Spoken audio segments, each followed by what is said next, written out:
ito ay rated SPG. Striktong patnubay at gabay ng magulang ang kailangan. Maaaring may masiselang tema, lengguwahe, karahasan, sexual, horror o droga na hindi angkop sa mga bata. Mag-uumpisa na naman ang kalbaryo ni Annalyn at Lyneth. May magbabalik sa apex sa katauhan ni Morgana Go. Abangan natin sa abot kamay na pangarap.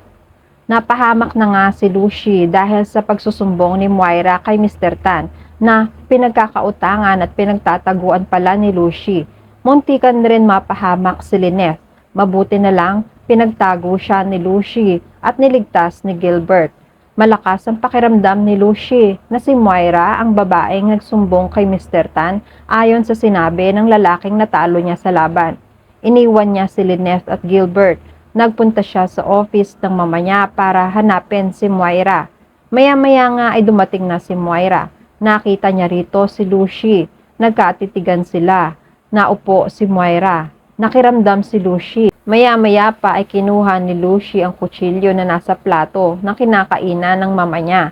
Tinutok ito kay Moira. Sabi ni Lucy, alam kong may kinalaman ka kung bakit muntikan na akong mamatay kanina.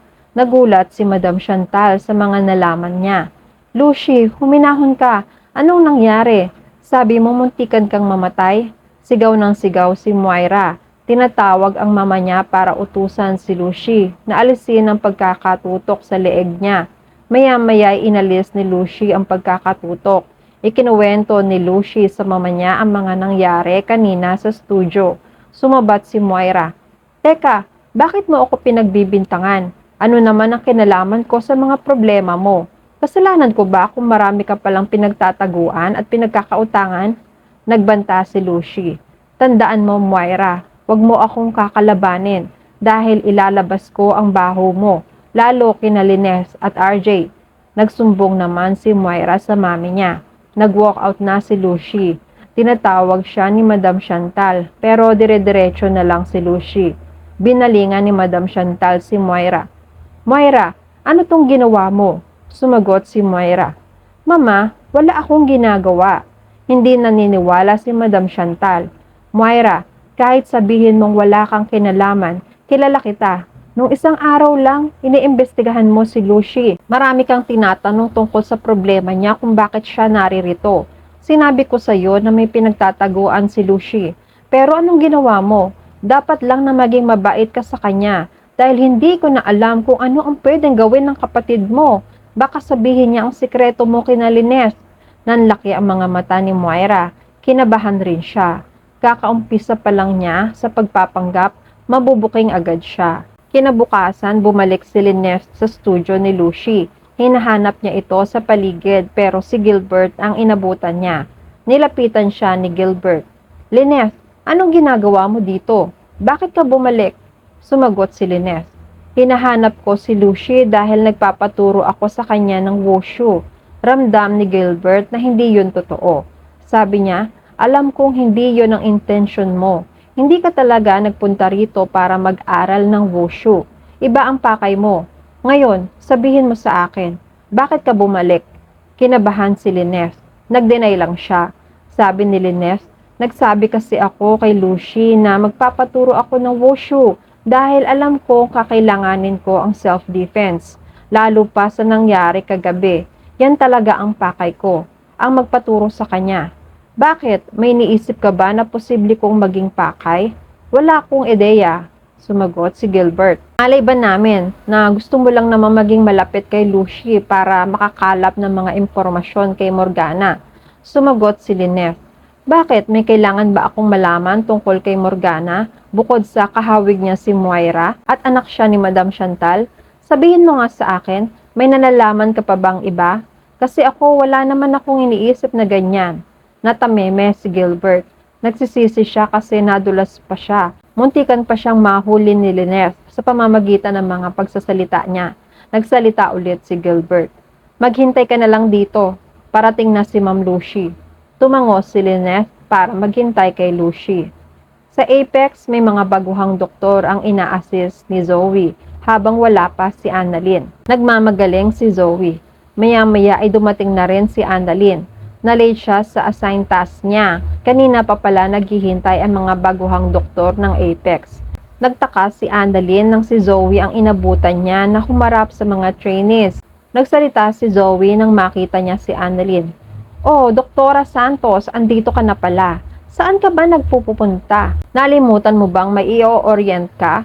Nakatingin si Annalyn sa kanya na nagtataka. Sabi pa ni Zoe, "Di ba ikaw ang inassign ng chief press to brief them? Mabuti na lang at nandito ako. Ako ang nag-facilitate sa mga first-year residents natin na dapat ikaw ang gumagawa." Nakasimangot si Annalyn na sinagot si Zoe. "Anong ginagawa mo dito? Di ba suspended ka?" Ang yabang ni Zoe sa pagsagot. "Well, I'm so sorry, Annalyn, because my suspension has been lifted. Kaya wala ka nang dapat isumbat pa sa akin. Hindi mo na may papamukha sa akin ang suspension na yan dahil tapos na yan. I'm back." Sumagot si Annalyn. "Eh di good for you, kahit naman nawala ka, parang nandito ka pa rin dahil araw-araw kang nangingialam dito. So anong bago dun? Makakaalis ka na, ako na ang bahala sa kanila. Huwag ka na rin mga agaw ng trabaho na may trabaho." Napangiti si Zoe na nang-aasar. "Okay, bye, Doktora Annalyn Santos. See you around." Nakasimangot na nakatitig si Annalyn kay Zoe habang naglalakad ito papalayo. Samantala, malaki ang share ni Madam Chantal sa Apex. Bumili rin si Morgana ng malaking shares nang hindi alam ng mga tanyag. May kapangyarihan si Madam Chantal sa Apex. Nagkaroon ng pagkakataon na maipasok ni Madam Chantal si Morgana. Isang araw, nagulat ang lahat nang i-announce ni Madam Chantal na magiging parte na si Morgana Go ng Apex. Winelcome niya si Morgana Go sa unang araw nito ng pagtatrabaho sa ospital. Nagkabulungan ang mga marites ng Apex. Reaksyon ni Nurse Ivan, "Hala, bakit siya pinasok pa dito? Parang pumasok na naman ang kaluluwa ni Ma'am Moira dito sa Apex."